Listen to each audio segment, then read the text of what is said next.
Good day and welcome to this week's Hypothetically Speaking. Our script this week, The Hope That Still Lives Here. Hypothetically Speaking is the voice of Janesville and Rock County, where public accountability, civic literacy, and common sense conversations rule the day. You know, there's nothing this community wants more than to believe again. To believe that City Hall is being straight with us, that promises made in bright chambers will stand in the light of day. To believe that a project as large as the proposed data center campus might finally turn the page on the long shadow left by the General Motors site. For years, that ground has symbolized loss. Jobs lost, confidence lost, a story unfinished. And now, once again, the promise of renewal flickers before us. Hope still lives here. But hope, as history teaches, cannot grow in the dark. When Hypothetically Speaking began looking into the letter of intent between the City of Janesville and Viridian Acquisitions, LLC, our goal was simple: not to find fault, but to find facts. We wanted to verify what city officials had publicly claimed, and ideally put skepticism to rest with clarity and confidence. Nothing would have pleased us more than to move on, to tell a story of rebirth rather than contradiction. But the record itself, the document, and the statements surrounding it compel a deeper, more careful telling. This is not cynicism, it's fatigue, the kind born of experience. A community that has weathered too many bright unveilings followed by slow disappointments. Janesville deserves better than half-truths and delayed disclosure and selective transparency. Every clause, every date, every dollar matters when the stakes are this high. And yet those details were only made clear after citizens pressed repeatedly to see the documents for themselves. And what did we find? Finding one, the public story and the paper trail. City leaders described the letter of intent as non-binding, a modest first step towards due diligence. But the actual document tells a more complex story. While non-binding in a legal sense, it commits the city to an exclusive path of negotiation, a path that may close doors to competing opportunities. Public remarks frame this as a low-risk exploration. The fine print, however, grants a period of control to the developer that constrains the city's ability to entertain alternatives. Transparency demands precision. If commitments exist in time, in process, in obligation, then they must be clearly disclosed. As we wrote in our editorial, you can't rebuild trust in the dark. Transparency isn't a courtesy, it's a duty. Finding number two, the numbers just don't add up. Officials assured the public that no taxpayer dollars were at risk. Yet the letter of intent references infrastructure work, environmental coordination, and site access, all of which imply public expenses down the line. Nowhere in the city's public presentations was this potential cost fully explained. If the city intends to pursue grants or allocate funds, the public deserves to know now, before mandate is apparent. If proper fiscal impact statement needs to be done, even if it's in a draft, it would let residents weigh potential benefits against potential liabilities. Without it, confidence gives way to suspicion. Okay? Finding three, environmental shadows. The former GM site carries a complicated legacy. The letter of intent references environmental coordination, but leaves much of the actual responsibility for cleanup to future agreements not yet defined. Officials spoke as though the environmental chapter was closed. The document suggests otherwise. Substantial remediation remains, and the cost-sharing arrangement is not yet settled. To move forward in daylight, the city should release a full environmental status summary, including Department of Natural Resources communications and milestones. Public trust can't be built on half-informed optimism. Finding 4, the developer's footprint. City briefings presented Veridian Acquisitions as a major national firm with deep experience in complex redevelopments. But research reveals a more modest public record. Veridian's own website describes brownfield projects and capital totals, but independent verification of large-scale completed work is very limited. Now, this does not mean the firm is incapable. Startups and partnerships can achieve extraordinary things. But due diligence, thorough, transparent, and documented, is essential. Our fact check confirmed the letter of intent names a joint venture with Real Capital Solutions, a Colorado firm with a long and verifiable track record. That strengthens the proposal's credibility on paper, but the city has yet to publish its background review, its financial verification, or project references. Public portrayal, a proven national developer. Documented reality, a newer partnership still building its record. The community deserves the receipts before the ribbon cutting. Finding 5, the timeline of secrecy.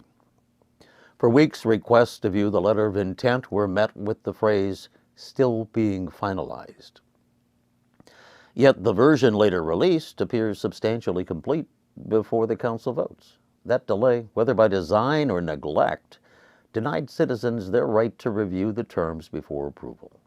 Transparency offered after a vote is not transparency, it's damage control. A simple reform could prevent repetition, require all development agreements to be made public, at least, say, 72 hours before any council vote. If openness is a value, it must also be a rule. As we wrote, trust isn't restored by press releases, it's earned, line by line, in daylight. Finding 6, the missing metrics. Public statements promised thousands of jobs, hundreds of permanent positions, and billions in economic impact. But our independent review confirmed none of those figures appear in the letter of intent itself.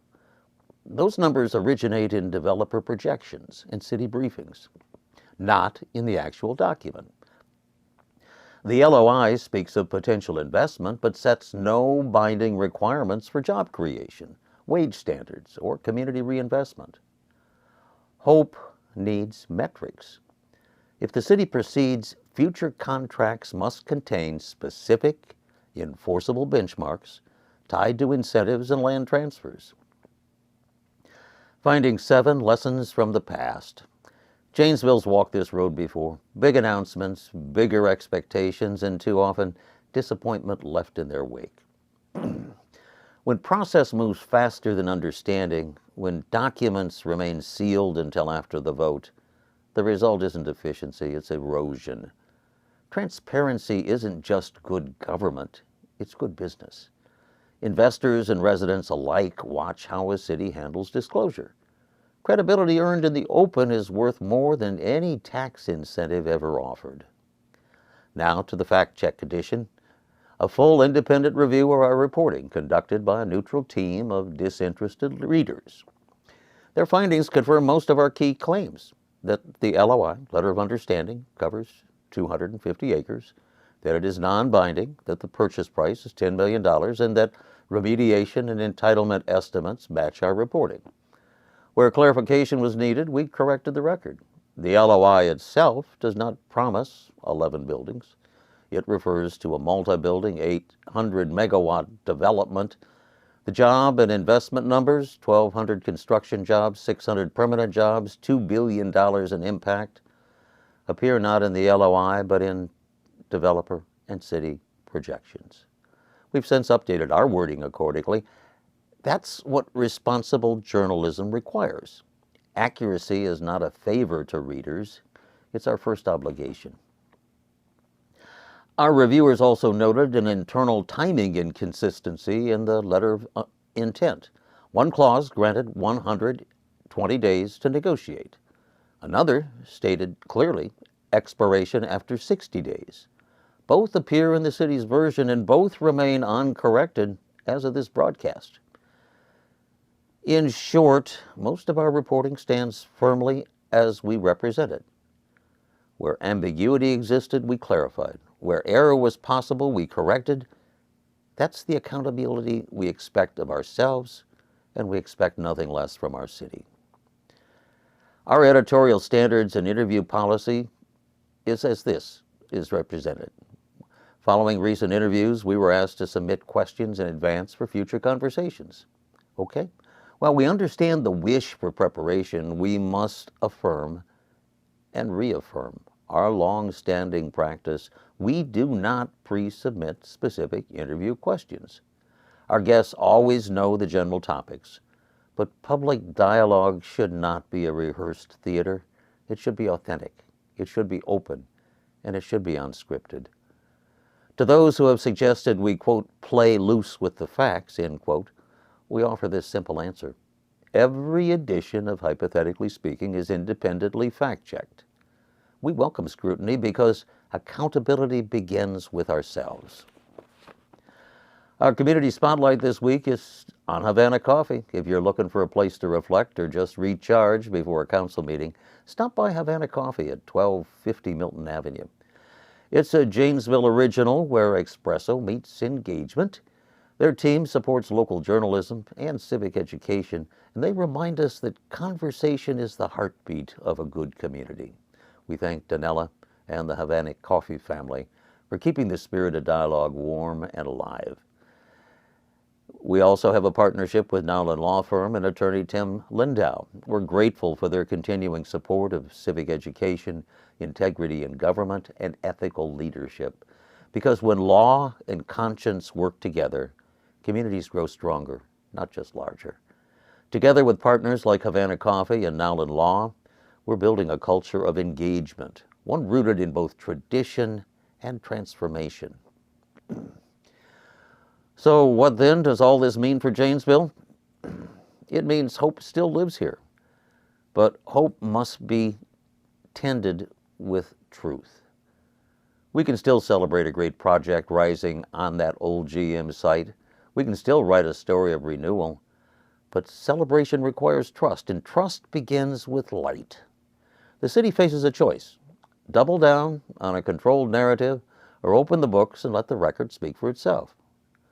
We don't want to be critics forever. We want to be witnesses to something real, to progress that stands on transparency and public consent. Janesville cannot afford another chapter written in shadows. We're ready to believe again once the lights are on.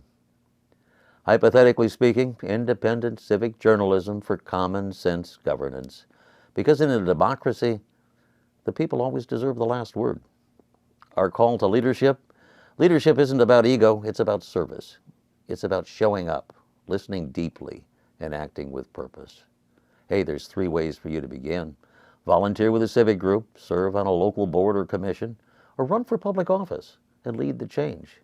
After all, if not you, who? If not now, when? That question still echoes in Rock County halls. Subscribe for insight. Every Friday, Hypothetically Speaking explores the intersection of policy, people, and possibility. Subscribe on Substack. Search Rock County Civics Academy. In the meantime, stay informed, stay engaged, and stay hopeful. Democracy is a skill, and like any other skill, it strengthens with practice. Because the next chapter of Janesville's story is already being written right now by all of us. Do your part. Have a great day. Thank you.